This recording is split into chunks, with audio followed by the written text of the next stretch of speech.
बिस्मिल्लाहिर्रहमानिर्रहीम। Ladies and gentleman, अस्सलामुअलैकुम वरहमतुल्लाहि वबरकातुहू। नाजरीन कराम, हमेशा की तरह आज हम एक और बहुत इम्पोर्टेंट और रियली यूनिक टॉपिक पर डिस्कशन करने जा रहे हैं।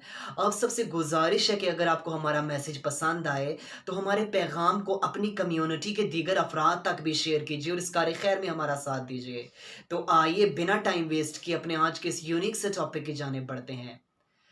लेडीज एंड जेंटलमैन, जैसा कि आज की इस वीडियो में हम वेस्टर्न वर्ल्ड के एक और क्रिटिसिज्म पर, नॉन मुस्लिम वर्ल्ड के क्रिटिसिज्म पर बात करने जा रहे हैं।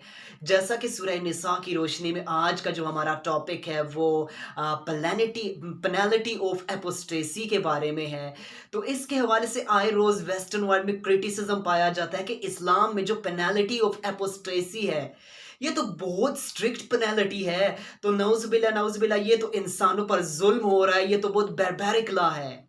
तो लेडीज एंड जेंटलमैन, आज की इस वीडियो पर हम इसी टॉपिक को कुछ एग्जांपल्स के साथ, जिसमें हम साइकोलॉजिकल, इंटेलेक्चुअल और स्पिरिचुअल पॉइंट्स को बयान करेंगे। उम्मीद है कि ये वीडियो हमारे लिए काफ़ी बेनिफिशियल साबित होने जा रही है।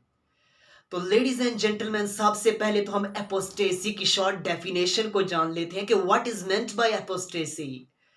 जैसा कि नाजरीन कराम, एपोस्टेसी से मुराद कुछ यूं है कि कोई भी शख्स जो अपनी रिलीजियस कन्वर्जन कर रहा है, वो मुस्लिम है, इस्लाम पर है, लेकिन इस्लाम को छोड़कर वो किसी दूसरे मजहब की तरफ कन्वर्जन करने जा रहा है। तो इस इस्लाम को लेफ्ट करके किसी दूसरे मजहब को इख्तियार करना, इसको एपोस्टेसी कहा जाता है। और इसकी जो शरिया लॉ में, इस्लामिक लॉ में पेनल्टी है वो तो डेथ की है, आप सब जानते हैं। तो इसके हवाले से जो वेस्टर्न वर्ल्ड क्रिटिसिज्म करती है उसको हम यहाँ पर कुछ पॉइंट के साथ डिस्कस कर लेते हैं। हम इसको एक एग्जाम्पल के साथ शुरू करते हैं। लेडीज एंड जेंटलमैन, जैसा कि अगर फॉर एग्जांपल आपके 3 बच्चे हैं। अब आपके 3 बच्चे हैं, आप चाहते हैं कि आपका हर बच्चा हाईली एजुकेटेड हो, अच्छे से तालीम याफ्ता हो। तो फंडामेंटलिस्ट तौर पर आप, जब वो छोटा है, आप चाहेंगे कि उसको एक अच्छे से अच्छे स्कूल में दाखिल कराया जाए।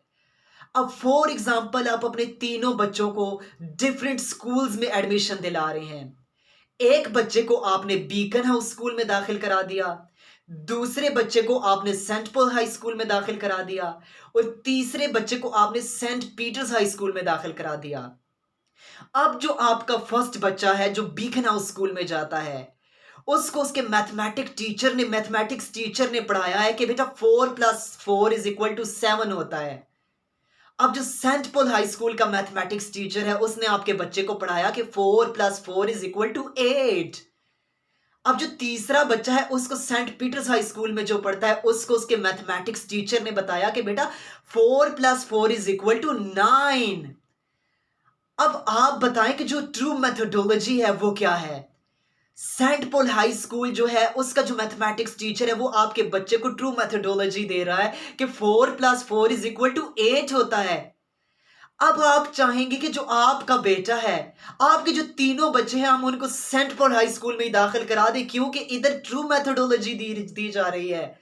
बल्कि जो बाकी 2 स्कूल हैं उधर तो रॉन्ग गाइड किया जा रहा है, रॉन्ग मेथोडोलॉजी दी जा रही है, गलत मेथोडोलॉजी दी जा रही है, जिसकी वजह से हमारा बच्चा अच्छे से एजुकेटेड नहीं हो पाएगा क्योंकि वो गलत मेथोडोलॉजी पर है।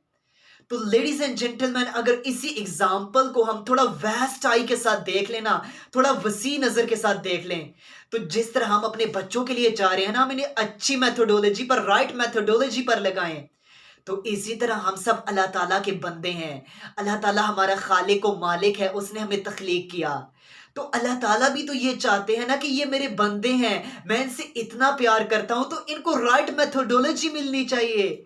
ये किसी गलत मेथोडोलॉजी पर ना हो, एक दुरुस्त तरीकेकार पर हो। अल्लाह ताला नहीं चाहते कि मेरे प्यारे बंदे को किसी गलत मेथोडोलॉजी पर होना चाहिए, ऐसा हरगिज़ अल्लाह ताला नहीं चाहते। अब यहां पर सवाल ये पैदा होता है कि फिर ट्रू मेथोडोलॉजी है क्या? वो कौन सा मजहब है जो आपको ट्रू मेथोडोलॉजी दे रहा है? तो आइए फिर ये अल्लाह ताला से ही पूछ लेते हैं। इसका जवाब अल्लाह ताला हमें देते हैं। आप देखें कि अगर हम इसको एक अच्छी एग्जाम्पल के साथ देख लें, हम डिफरेंट रिलीजन्स को स्टडी करना शुरू करें, इनके स्क्रिप्चर्स को, इनकी होली बुक्स को स्टडी करना शुरू करें, तो फर्स्ट ऑफ ऑल کرسچینٹی کی جو ہولی بک ہے بائبل، اس کی آپ پوری بائبل کی سٹڈی کر لیں، پوری کی پوری بائبلز کے تمام ورژنز کی سٹڈی کر لیں، آپ کو بائبل پہ کسی ایک جگہ پر بھی ورڈ کرسچینٹی نہیں ملے گا۔ اس کے علاوہ دوسرے نمبر پر آپ ابراہمک ریلیجن کو ہی اٹھا لیں، آپ دیکھیں جودھزم، یہودیت، ان کی مقدس جو کتاب ہے تورا، آپ پوری کی پوری تورا کی آپ تالمود کی سٹڈی کریں، آپ کو کسی ایک پیج پر، کسی ایک پوائنٹ، کسی ایک ورس پر بھی جودھزم کا نام سٹڈی کرنے کو نہیں ملے گا۔ اس کے علاوہ نان ابراہمک ریلیجنز کی سٹڈی کر لیں، آپ سٹڈی کریں، ہندوازم کی سٹڈی کریں، وید کی سٹڈی کر لیں، کسی ایک پوائنٹ پہ بھی آپ کو لفظ ہندو نظر نہیں آئے گا۔ لیکن سبحان اللہ، جب آپ قرآن کریم کی سٹڈی کرنا شروع کرتے ہیں نا، ادھر اللہ تعالیٰ خود آپ کو بتا رہے ہیں کہ میرے نزدیک جو دین ہے وہ صرف اسلام ہے۔ The religion which is acceptable in my sight is Islam۔ اللہ تعالیٰ نے خود جواب دے دیا کہ اسلام کے علاوہ کوئی دین قبول نہیں کیا جائے گا، کوئی میتھڈولوجی ایکسیپٹ نہیں کی جائے گی سوائے اسلام کے۔ اور ایک بہترین، ایک گریٹ فیکٹ یہ بھی آپ دیکھتے چلیں کہ اسلام کا لفظ قرآن کریم میں بار بار رپیٹ ہوا ہے، یہ بھی ایک فیکٹ ہے۔ اس کے علاوہ لیڈیز اینڈ جنٹلمین، امید ہے کہ یہ اگزامپل آپ کو پسند آئی ہوگی، یہ پوائنٹ آپ کو پسند آیا ہوگا۔ اب اس کو تھوڑا آگے مزید لے کر چلتے ہیں۔ آپ دیکھیں جو ویسٹرن ورلڈ ہے وہ کرٹیسزم کرتی ہے کہ یہ اپوسٹیسی کی جو پینالٹی ہے ڈیتھ کی، یہ تو بہت سٹرکٹ ہے۔ اگر آج کی اس ماڈرن ورلڈ میں ہم اس کو سٹڈی کریں، ہمارے لیے تھوڑا سمجھنا آسان ہو سکتا ہے۔ لیڈیز اینڈ جنٹلمین دیکھیں، جس طرح فور ایگزامپل اس ماڈرن ورلڈ میں آپ دیکھ لیں، فور ایگزامپل اگر کوئی شخص آسٹریلین ہے، اب آسٹریلین شخص اپنی کنٹری کے ساتھ، اپنی قوم کے ساتھ غداری کرتا ہے، اپوسٹیسی شو کرتا ہے، اپنی کنٹری کو چیٹ کرتا ہے۔ اب فور ایگزامپل وہ اپنی اینیمی کنٹری میں چلا جاتا ہے، فور ایگزامپل نیوزی لینڈ میں چلا جاتا ہے۔ آپ جانتے ہیں آسٹریلیا اور نیوزی لینڈ اینیمی نیشنز ہیں، اینیمی کنٹریز ہیں۔ اب وہ آسٹریلین نیوزی لینڈ میں چلا گیا، اب وہ نیوزی لینڈرز کو اپنی کنٹری کے سارے راز، سارے سیکرٹ پلان، سارے ایجنڈاز بتا چکا ہے، بتا رہا ہے ساری باتیں جو راز کی ہیں آسٹریلیا کی، ساری باتیں اس نے وہاں پر جا کے بانڈا پھوڑ دیا، سارے راز بتا دیے۔ اب آپ مجھے بتائیں جو آسٹریلیا کی گورنمنٹ ہے وہ اس کے ساتھ کیا سلوک کرے گی؟ ظاہر ہے کوئی نہ کوئی تو اسٹرکٹ پنشمنٹ دے گی نا۔ اور بہت سی کنٹری میں تو یہ لا ہے کہ اگر کوئی اپنی کنٹری کے ساتھ چیٹ کرتا ہے، اپنی کنٹری کے ساتھ وہ لویل نہیں ہے، چیٹ کرتا ہے، اپوسٹیسی شو کرتا ہے، تو وہ اس کو ڈیتھ پینالٹی ہی دیتے ہیں۔ یہ پوائنٹ رہا ایک۔ اب جو دوسرا پوائنٹ وہ یہاں پر سمجھنا آپ کے لیے بہت ضروری ہے، اور وہ مجھے لگتا ہے کہ موسٹلی نان مسلمز کے لیے سمجھنا تھوڑا مشکل ہوگا، لیکن آپ سب سے گزارش ہے کہ اس کو اپنے دل کی آنکھوں سے، اپنی اسپرچول آئیز سے سمجھنے کی کوشش کیجیے گا، آپ کو اچھے سے سمجھ آئے گی۔ لیڈیز اینڈ جنٹلمین، جس طرح قرآنک لاز کی، اسلامک لاز کی ہم سٹڈی کرتے ہیں تو ویسٹرن ورلڈ کہتی ہے بہت سٹرکٹ قسم کے لاز ہیں۔ فور ایگزامپل زنا کی جو سزا ہے، زنا کا جو لا ہے وہ کوڑے مارنا یا سنسار کر دینا۔ اسی طرح جو اپوسٹیسی کا لا ہے، اپوسٹیسی کی پینالٹی ہے وہ ڈیتھ ہے۔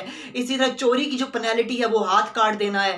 تو ویسٹرن ورلڈ تو کہتی ہے کہ یہ بہت سخت سزائیں ہیں، لیکن ان سزاؤں کا مقصد جو ہے نا، وہ سب سے پہلے جو مقصد ہے نا، وہ آپ کی سوسائٹی کو امن کا گہوارہ بنانا، آپ کی سوسائٹی کو ایول فری سوسائٹی بنانا۔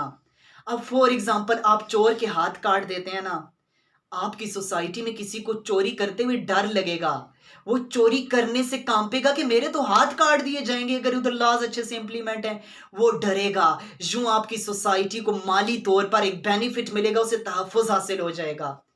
دوسرے نمبر پر زنا کی پنشمنٹ، کسی سوسائٹی میں زنا کی پنشمنٹ دی جا رہی ہے، کوئی بھی شخص کسی عورت کی، کسی کی ماں بہن کی عصمت لوٹنے سے پہلے 100 بار سوچ لے گا، کیونکہ سزا ہی اتنی سخت ہوگی۔ تو یہاں سے خواتین کو ان کے رائٹس ملیں گے، ان کو ایک پروٹیکشن، ان کو ایک تحفظ ملے گا۔ اور رہی دوسری بات کہ اتنے سخت جو پینالٹیز لگائی گئی ہیں، ان کا جو مقصد ہے لیڈیز اینڈ جنٹلمین وہ یہ کہ جب یہ پینالٹیز آپ کو دے دی جاتی ہیں، اسلامک کورٹس آپ پر یہ حدود نافذ کر دیتی ہیں، ان کے ذریعے سے جس شخص نے جو گناہ، جو سن کیا ہوتا ہے، فور ایگزامپل اگر کوئی اپوسٹیٹ ہے، اس نے اپوسٹیسی کی ہے، اب جب اس کو مار دیا جائے گا، اس کو کل کر دیا جائے گا، इसके बाद हमारा ये बिलीफ है कि हम सब ने क़यामत में आखिरत एक दिन अल्लाह ताला के सामने पेश होना है रोज़े महशर। अब जब ये शख्स अल्लाह ताला के सामने पेश होगा ना, तो उसकी जो वो एपोस्टेसी का सिन था, वो टैग उससे धुल चुका होगा। अगर उस पर वो हद लग चुकी थी, वो टैग रिमूव हो जाएगा और वो एज़ अ बिलीवर अल्लाह ताला के सामने पेश होगा और वो गुनाह उसके ज़िम्मे नहीं होगा। अगर किसी ने ज़िना किया था, अब वो क्रिमिनल लॉ जो उस पर लगेगा, जो उसको पनिश दी जाएगी। इसके बाद जब वो अल्लाह ताला के सामने पेश होगा ना, वो ज़िना का टैग उस पर नहीं होगा। इसी तरह चोर के हाथ काट दिए जाएँ, तो ज़ाहिर है जब वो अल्लाह ताला के सामने पेश होगा, वो चोरी का टैग उस पर नहीं होगा। अल्लाह ताला उस पर रहमत करेंगे, उसे माफ़ करेंगे। ये इसके लिए बड़ा एडवांटेज है, क्योंकि हमारे लिए तो दुनिया की ज़िंदगी कोई अहमियत ही नहीं रखती। आखिरत की ज़िंदगी ना 50,000 साल का क़यामत का दिन होगा। तो ज़ाहिर है उस वक़्त के लिए अल्लाह ताला ने हमारे लिए बेहतरीन सोच रखा था।